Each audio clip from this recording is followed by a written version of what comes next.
Hey everyone, Shane here with etrailer.com. Today I have a 2020 Chevrolet Silverado 1500. I'm going to walk through how to install the CURT Class IV trailer hitch receiver. Adding a Class IV hitch like this is going to give you a lot of different options when we compare it to like a Class III hitch, your standard duty hitch. With a Class IV, our weight capacities are going to go up. It's going to allow us to tow a lot heavier loads. For instance, our customer here owns a landscaping company, so he's probably going to be towing some bigger trailers with a lot of lawn equipment on it. Class 4 hitch is going to be able to handle that. This is what it's going to look like when it's installed. You can see our receiver tube really doesn't stick out very far. It's only, maybe about a ½ inch past the edge of our bumper. So it's really not an eyesore. I think it really looks good on this vehicle. Our receiver is going to be a steel construction black powder coat finish. We're going to have a 2" by 2" receiver tube opening, so it's going to accommodate a lot of different hitch mount accessories. Reinforced collar gives us a little extra stability there. Hitch pin hole is going to be 5/8 inch in diameter. It's going to take a standard 5/8 hitch pin. That's what's going to secure your items into your hitch. Hitch pin and clip does not come with this hitch, however they can be found here at eTrailer. We're going to have plate style safety chain loops. You see very large openings. It's going to accommodate a lot of those larger size hooks. Now I'm going to give you a few measurements and weight capacities to help you when deciding on any of those hitch mount accessories like your bike racks, ball mounts, and cargo carriers. From the center of our hitch pin hole to the outermost part of our bumper is going to be about 2 inches. So you want to make sure if you're using a cargo carrier or bike rack that folds up, it's not going to make contact with the vehicle. From the ground to the top innermost part of the receiver tube, we're looking at about 25.5 inches. That number is important for any of your hitch mount accessories that may require a little bit more ground clearance. Now, as far as our weight capacities go, we're going to have a 1,000-pound gross tongue weight, which is a downward pressure on the inside of the receiver tube. So when we have that trailer loaded on there, we want to make sure we're not exceeding that.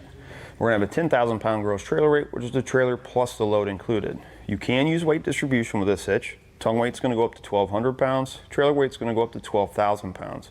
One thing I will recommend, if you're going to be hauling a trailer that is close to what the weight capacity is of the hitch, I recommend looking into suspension enhancement further back in. When you put on a trailer that has that much tongue weight, it tends to drop the back of the truck and lift the front end. That causes uneven wear, tire wear in the front, your braking, affects your steering and all that. There are a lot of different vehicle enhancer or suspension enhancement kits here that you can find here at eTrailer that will allow you to get the back of the vehicle back up your riding level. It's going to make it a lot more safer for you pulling that trailer. To start your installation, if you have dual exhaust, you want to follow the instructions for removing the exhaust hangers. If you don't have dual exhaust, which we don't have here today, we're going to skip ahead to this point. We're going to be taking this dummy plug out, this cover, and we're going to be taking this plastic piece or loosening this plastic piece on the top of our back bumper. We'll start with this plug. You'll probably have wiring plugged into it. We need to disconnect that and pull the plug out. We'll pop this out and it'll be reinstalled later on. Now to remove this, you're going to have to push these 2 tabs in. They're kind of a pain. I would take a flathead screwdriver, push it in this bigger one, which is on this side, and then push the small one, and then it should pop out. To remove the top cover of your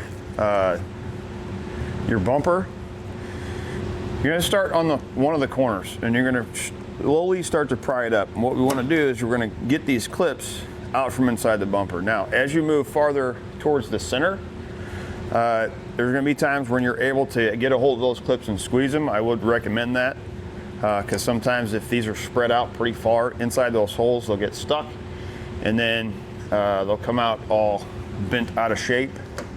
So if at all possible, try to reach in there and pinch the clip together if you can. So you have metal ones on the outside. They're plastic all the way across the center. And if you look underneath that little tab right there, when you pop down in there, it pushes over and locks on the side of the bumper. Get up under there, you can use a screwdriver or something and just move your way across and push that little tab in as you're moving and pulling up. Now I went ahead and took the plastic piece off to make it a little bit easier. Seemed like it was a little bit difficult to get the bolt down in there and have to pull the plastic off.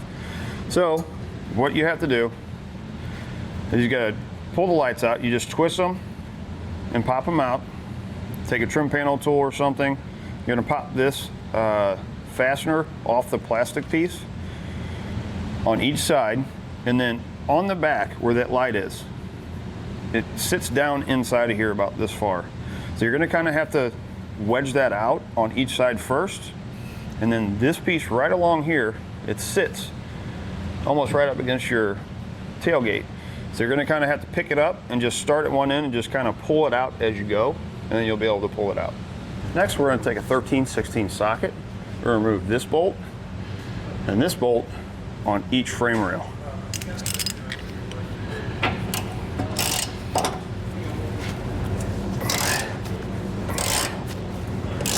Now with an extra set of hands, we'll lift our hitch into place and we'll reinstall our factory hardware that we removed. We'll loosely install them on each side, hold our hitch up in place, and then we'll come back and we'll install our center bolt through our bumper. We're gonna take our hitch and we're gonna pull it all the way up. Get our bolt started here. And we'll take a 1/2" Allen bit and we're gonna tighten it down.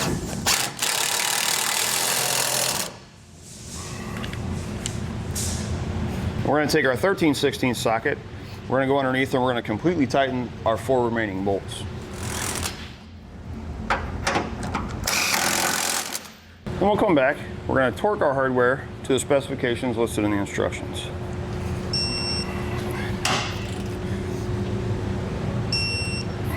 It may be easier when you're putting your plastic piece back in to open your tailgate and have somebody there, hold it out about this far. There's clips that go down right along this backside edge that are kind of a pain to get in with it like this. Once you get them in, it'll just snap right back into place.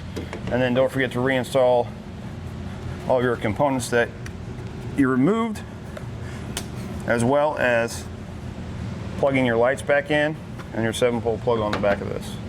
Once you get everything put back on, you're ready to go. It's going to do it for a look at and installation on the Curt Class IV trailer hitch receiver on a 2020 Chevrolet Silverado 1500.